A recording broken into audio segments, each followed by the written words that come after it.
En las 8:45 queremos conversar ahora sobre el proceso de antejuicios que ha sido planteado. Más bien, los antejuicios han sido planteados tanto por la Comisión Internacional contra la Impunidad como por el Ministerio Público y se refieren a por lo menos 6 diputados al Congreso de la República y a un candidato a la vicepresidencia, al señor Edgar Barquín, quien es compañero de binomio otra vez de Manuel Valdizón, de quien ya hablamos en el segmento anterior.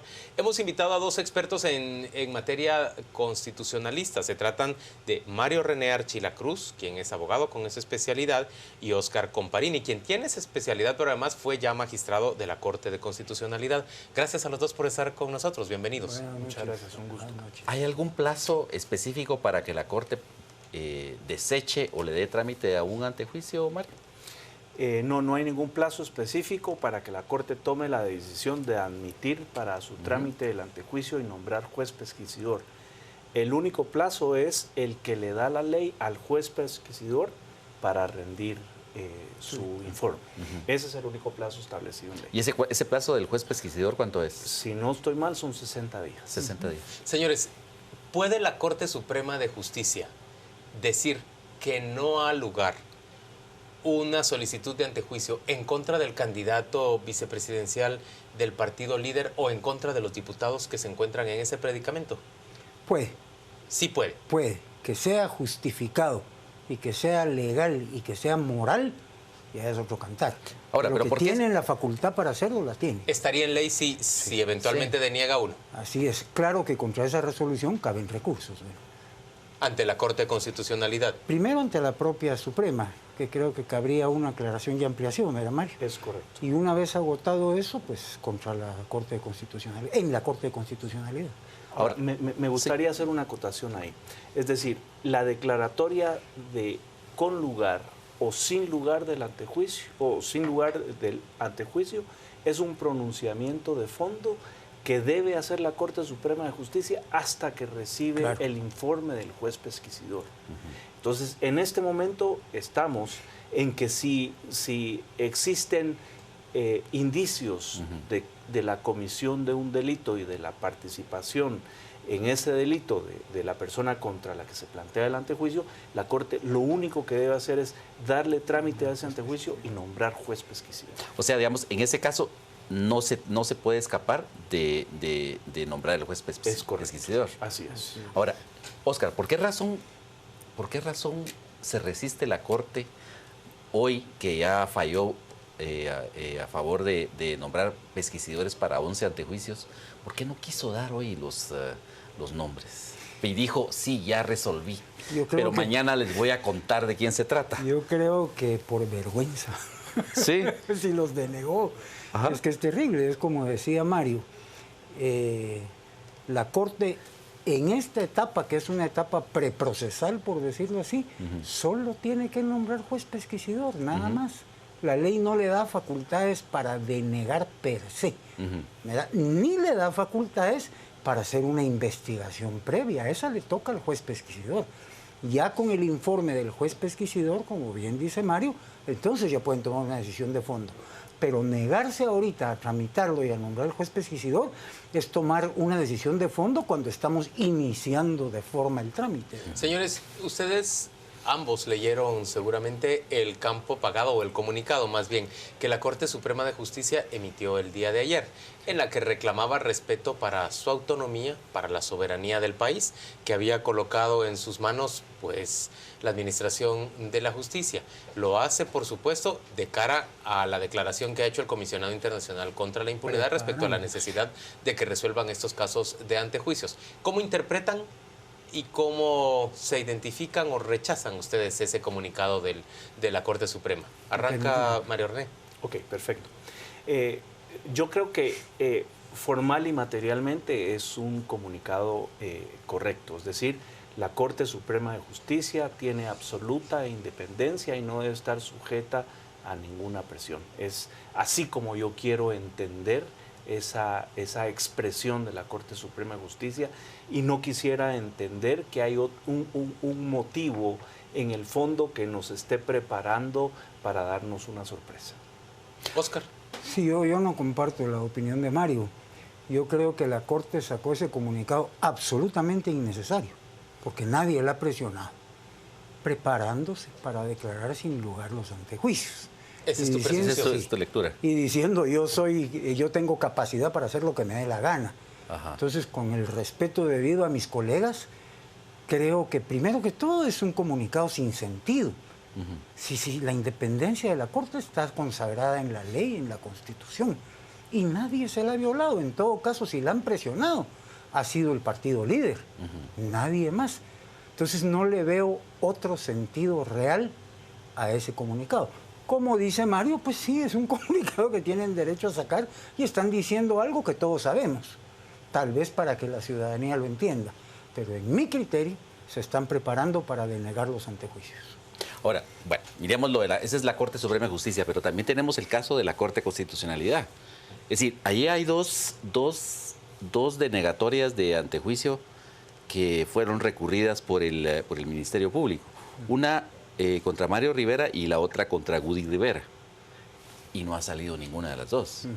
Es decir, en ese caso, ¿qué posibilidades hay de, no sé, de ejercer algún recurso para que no se quede durmiendo el sueño de los justos, ambos antejuicios engavetados en la gaveta? Entendemos uno de la señora Araujo y el otro en la gaveta de Molina Barreto. ¿Qué podemos hacer o qué puede hacerse? Materialmente no existe, o jurídicamente no existe la posibilidad de plantear un recurso para que se dicte una resolución. Los magistrados de la Corte de Constitucionalidad, contra ellos solo cabe la acción de responsabilidad, pero definitivamente una decisión no tomada en su momento traslada un mal mensaje. La justicia pronta y cumplida es un requerimiento esencial en una sociedad, y creo yo que definitivamente guardar o engavetar expedientes sin dictar las resoluciones, insisto de nuevo, manda un muy mal mensaje. Oscar, ¿tiene razón el partido líder de sentirse en riesgo por la solicitud de antejuicio que se ha planteado en contra del candidato a la vicepresidencia? Yo pienso que sí, porque lo que nos ha mostrado, sin mostrar todo lo que tiene, lo que nos ha mostrado es terrible. Pues esas escuchas telefónicas demuestran que hubo participación en acciones delictivas. Ahora, yo quisiera acotar algo a lo que decía Mario sobre los magistrados estos que tienen engavetados expedientes. Estoy de acuerdo con Mario en que de conformidad con la ley de amparo, exhibición personal e inconstitucionalidad no hay recurso. Pero sí cabe un antejuicio contra ellos. Y habría que plantearlo. Ahora, ¿los antejuicios se plantean ante la misma Corte de Constitucionalidad? Ahí sería contra la Suprema, ¿verdad? Ahí conoce ante la Suprema. Ante la Suprema, sí. Conoce la Suprema de los casos en contra de magistrados de la CC. Contra los magistrados de la CC, exacto. Y planteado el antejuicio, pues yo me imagino que se preocuparán y lo acelerarán. Eso por un lado. Por otro lado, habría que ver cuál va a ser la composición de la Corte en el momento en que conozcan el tema. Pues son 7 magistrados y ya nos demostraron que están divididos. Si tocan 2 titulares como Gloria Porras, tocan suplentes como el licenciado Medina, yo creo que los van a declarar con lugar. Porque además proceden, ¿verdad? Señores, en medio de lo que estamos en realidad es de una crisis política que se está resolviendo en las cortes más altas de nuestro país, o por lo menos que está teniendo, si no resolución, está teniendo una fase en esas cortes más altas del país. ¿Qué riesgo implica ese trance para la justicia en Guatemala? Pues implica pérdida de institucionalidad, desafortunadamente, porque están poniendo a la Corte de Constitucionalidad, y la propia Corte se está poniendo en riesgo de conocer cuestiones que no le competen. Pero el problema es que hoy en día la Corte de Constitucionalidad le da trámite a lo que sea. Ahora, en cuestiones políticas no debiera de meterse, salvo cuando hay violación constitucional. Si no la hay, para eso está el Tribunal Supremo Electoral. Y al conocer ellos resoluciones del Tribunal Supremo Electoral, lo están debilitando. Ahora, pero digamos, Oscar, en el caso de estos 2 antejuicios de los que hablamos que fueron rechazados por la Corte Suprema de Justicia y fueron recurridos ante la Corte de Constitucionalidad. Es decir, bueno, la ley establece que los fallos de la Corte Suprema de Justicia, en este caso, se recurren ante la Corte de Constitucionalidad. O sea, no es stricto senso político. La ley no establece eso. La ley te establece que hay amparo y que hay apelación. Ok. ¿Verdad? No necesariamente que tenés que dar el paso. Ujú. Entonces, si yo hubiera sido miembro de la Corte de Constitucionalidad, yo rechazo el trámite de ese amparo, de esa apelación. Okay. ¿Por qué? Porque ahí no hubo violación constitucional. Se estaba siguiendo el procedimiento y la Corte lo siguió al centavo. Ujú. Y vienen y la Corte de Constitucionalidad agarra el expediente y lo engaveta, como bien dice Manuel, no puede ser. Entonces, Bueno, René, ahí es donde afectan la una institucionalidad. cosa es la Corte de Constitucionalidad, otra distinta es la Corte Suprema de Justicia, por la cual votaron los dos partidos mayoritarios en este momento en el Congreso de la República. ¿Qué sentido tiene que termine conociendo esa Corte buena parte de los asuntos de la crisis política que ocupa en este momento al país? Los fallos de nuestras cortes, y como bien se ha señalado, no deben tener un contenido político, sino un contenido estrictamente jurídico. Comparto con Óscar cuando dice qué violación constitucional existe como para que pueda iniciarse un proceso de amparo y discutirse ahí un tema con contenido estrictamente político.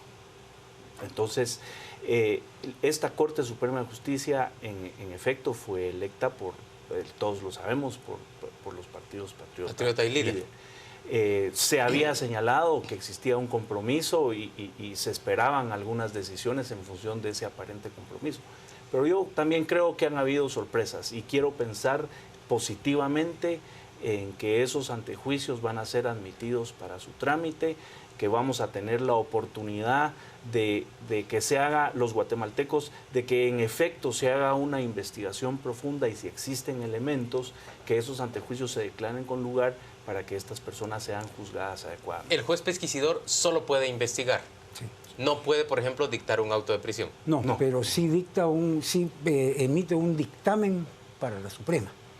Ya con ese dictamen, la Suprema, si el dictamen es desfavorable al antejuiciado, lo pasa al tribunal competente. Pero señores, entonces el partido líder no se encuentra ante el riesgo real de que su candidato a la vicepresidencia sea, digamos, llevado a prisión y por tanto separado del binomio. No se encuentra ante ese Incluso si riesgo. lo llevan a prisión mientras no haya perdido su calidad de funcionario, que no la pierde por el hecho de la prisión preventiva, puede seguir como candidato. Que no podrá tomar posesión porque no puede llegar el 14 a las 14 a tomarla. Eso es una cosa distinta. Sí, pues, pero va a pasar el proceso electoral y aunque lo declaren con lugar y lo sometan a juicio, lo pueden hacer. Ahora, tenemos otro caso también dentro de la Corte Suprema de Justicia que es sumamente conflictivo. Es decir, hoy mismo también la Corte anunció que le había dado un tercer permiso por un mes más a la magistrada Blanca Stalin. Es decir, ¿es eso correcto? ¿Es eso legal? ¿Es eso moralmente deseable dentro de un se supone que es el máximo organismo de la justicia en Guatemala? Yo si me permitís, Mario, Sí. Cuando fue el caso del hijo de aquel magistrado que era presidente de la Cámara Penal, de Barrios, Sí. De Barrientos. César de Barrientos. Zeta Barrientos, sí. que paró en el suicidio de Barrientos, Sí. yo dije lo que Barrientos debe hacer es renunciar De inmediato. por dignidad y porque evidentemente él como presidente de Cámara, aunque no quiera, influye en los jueces. Pues es el mismo caso de Blanca. Es decir, yo le tengo mucho aprecio personal a Blanquita, pero una cosa es una cosa y otra es otra. Yo, como dice Mario, creo que un tercer permiso podrá ser legal, pero es inmoral completamente. Mario, ¿piensa también que es inconveniente ese tercer permiso? Por supuesto, los magistrados son electos para ejercer sus funciones, para administrar justicia. Es decir, no tiene sentido, no tiene jurídicamente ningún sustento que un magistrado electo para administrar justicia esté pidiendo permisos para no ejercer el cargo. Eso En términos es de imagen, inaceptable.